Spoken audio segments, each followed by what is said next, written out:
Corona ने पूरी दुनिया को घुटनों पर ला दिया है, लेकिन चीन अपनी चालबाजियों से बाज नहीं आ रहा है।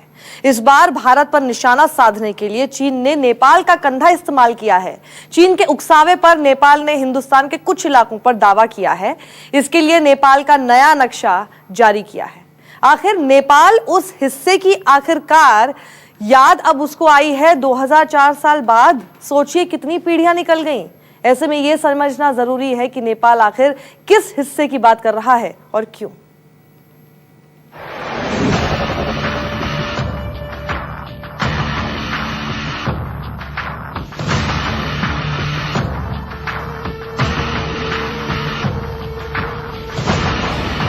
हिंदुस्तान के इलाकों को अपना बताने लगा नेपाल।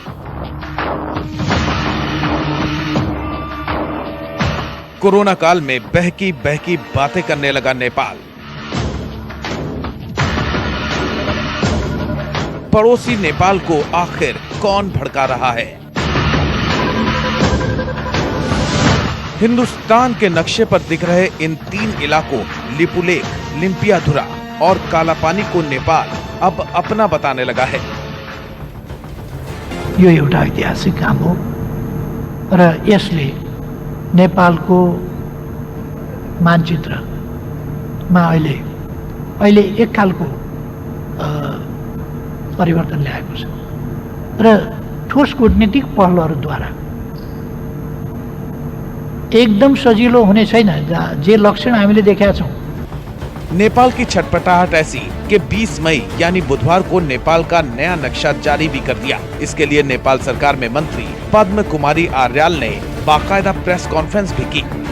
नेपालको अद्यावधिक नक्सा सार्वजनिक गर्ने यो अवसरमा सिङ्गो नेपाल र नेपालीका लागि ऐतिहासिक सुखद क्षण हो, जुन सम्माननीय प्रधानमन्त्री केपी शर्मा ओली नेतृत्वको यो सरकारको काँधमा आइपुगेको तपाईहरु सामु सर्लङ्ग छ। सर्वाधिक स्मरणीय क्षणका रूपमा मैले हामी नेपाली भन्न पाएका छौं। अद्यावधिक राजनीतिक प्रशासनिक संस्करणको नक्सा छिट्टै वेबसाइटमा हार्ड कपी दुवैमा प्रकाशनमा ल्याइनेछ। अब सवाल उठता है कि जब पूरी दुनिया कोरोना से त्राहिमाम कर रही है, कोरोना को हराने के लिए नए फार्मूले आजमा रही है, चीन को कोरोना वायरस के लिए खलनायक बता रही है, तो नेपाल के प्रधानमंत्री दूसरा ही राग अलापने में जुटे हैं। नेपाल के प्रधानमंत्री ने अपने कोरोना ज्ञान से पूरी दुनिया को दंग कर दिया। उन्हें भारत से नेपाल पहुंचने वाले लोगों के जरिए कोरोना संक्रमण ज्यादा जानलेवा लग रहा है, वो भी चीन के मुकाबले। आर्मी चीफ का भी मानना है कि ये सब नेपाल किसी दूसरे के इशारे पर कर रहा है। संभावना है कि नेपाल ऐसा किसी और के कहने पर कर रहा है। उन्होंने कहा कि मुझे इसमें कोई विवाद नहीं दिखता। कैलाश मानसरोवर तक की यात्रा बेहतर बनाने के लिए उत्तराखंड के पिथौरागढ़ में चीन नेपाल बॉर्डर के पास तक सड़क बनाई जा रही है। जानकारों का मानना है कि नेपाल ये सब सीधे सीधे चीन के इशारे पर कर रहा है। अब सवाल उठता है कि इस विवाद की शुरुआत कैसे हुई। रक्षा मंत्री राजनाथ सिंह ने 8 मई को वीडियो लिंक के जरिए 90 किलोमीटर लंबी इस सड़क का उद्घाटन किया। रक्षा मंत्री ने पिथौरागढ़ से गाड़ियों का काफिला रवाना किया। उत्तराखंड के धारचूला से लिपुलेख तक सड़क का इधर उद्घाटन हुआ, उधर नेपाल का पारा गर्म। भारत और नेपाल के बीच कुछ दिनों से लिपुलेख दर्रे को लेकर के तनातनी है। नेपाल कालापानी और लिपुलेख दोनों को अपने हिस्से का प्रदेश बता रहा है, जबकि भारत का कहना है कि ये हमेशा से ही भारत का प्रदेश रहा है। अब नेपाल शायद इसलिए उबल रहा है कि नेपाल को लगता है कि इस स्थिति में सिर्फ चीन का उसे सपोर्ट मिल जाएगा तो बड़ा अच्छा होगा। वैसे भी इसलिए भी नेपाल ये चाहता है चीन का सपोर्ट लेना कि अभी नेपाल में वामपंथ की सरकार है जो कि प्रो चाइनीज़ है। उन्होंने यहाँ तक कह दिया कि हम चीनी सरकार से इस बारे में बातचीत कर रहे हैं। हालांकि ये कहने का कोई तुक नहीं था। चीनी सरकार का इसमें कुछ लेना देना नहीं है, लेकिन नेपाल ने कहा कि हम चीनी सरकार से बात कर रहे हैं। और अभी समाचार ये है कि चीनी सरकार ने इस पर कुछ भी वायदा करने से नेपाल सरकार को इनकार कर दिया है, मना कर दिया है। अब ये समझना भी जरूरी है कि भारत ने इस इलाके में सड़क क्यों बनाई।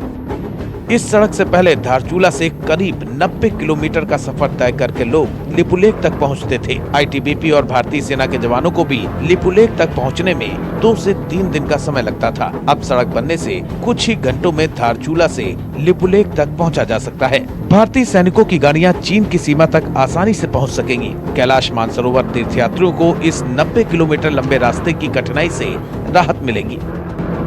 अब ये भी समझ लीजिए कि भारत की सीमा में बनी सड़क ने नेपाल का ब्लड प्रेशर क्यों बढ़ा दिया। दरअसल नेपाल दावा करता है कि 1816 की सुगौली संधि के मुताबिक लिपुलेख दर्रा उसके इलाके में पड़ता है। सुगौली संधि के मुताबिक इस इलाके में भारत का सड़क बनाना गलत है। सुगौली संधि 1816 में ईस्ट इंडिया कंपनी और नेपाल के बीच हुई थी। नेपाल दावा करता है कि सुगौली संधि भारत के साथ उसकी पश्चिमी सीमा तय करती है। भारत नेपाल का सीमा विवाद है, ये कोई नया विवाद नहीं है। 98% जो हमारी सीमा है उस पर कोई मिसअंडरस्टैंडिंग नहीं है, उसका अग्रीमेंट हो चुका है।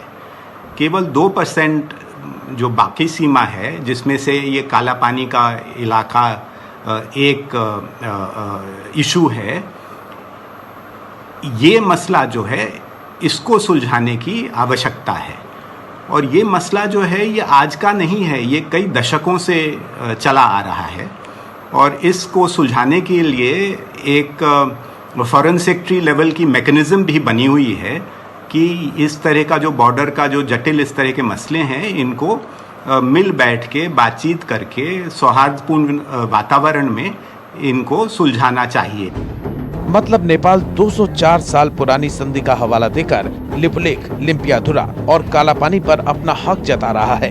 1962 के भारत चीन युद्ध के बाद से ही कालापानी इलाके में भारतीय फौज के जवान तैनात हैं। उस दौर में भारतीय फौज ने कालापानी में चौकी बनाई थी। नेपाल में जब भी कुछ अंदरूनी उनकी समस्या आती है तो वहाँ की जो सरकार होती है उसको वो उससे अटेंशन डाइवर्ट करके भारत विरोधी राष्ट्रवाद को प्रमोट करती है और इस तरह अपनी पोजीशन को वो और सुदृढ़ करना चाहती है। कालापानी इलाका ही काली नदी का उद्गम स्थल है। पिछले साल भारत ने कालापानी को अपने नक्शे में दिखाया था, जिसका नेपाल ने कड़ा विरोध किया था। अब जरा लिपुलेख दर्रे के सामरिक महत्व को भी समझ लीजिए।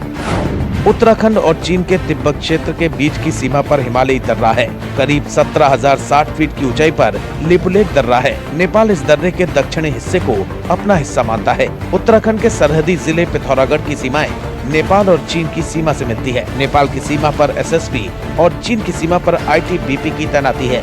मौजूदा समय में लिपुलेख दर्रा भारत से कैलाश जाने वाली यात्रा में इस्तेमाल होता है। ऐसे में कोरोना पर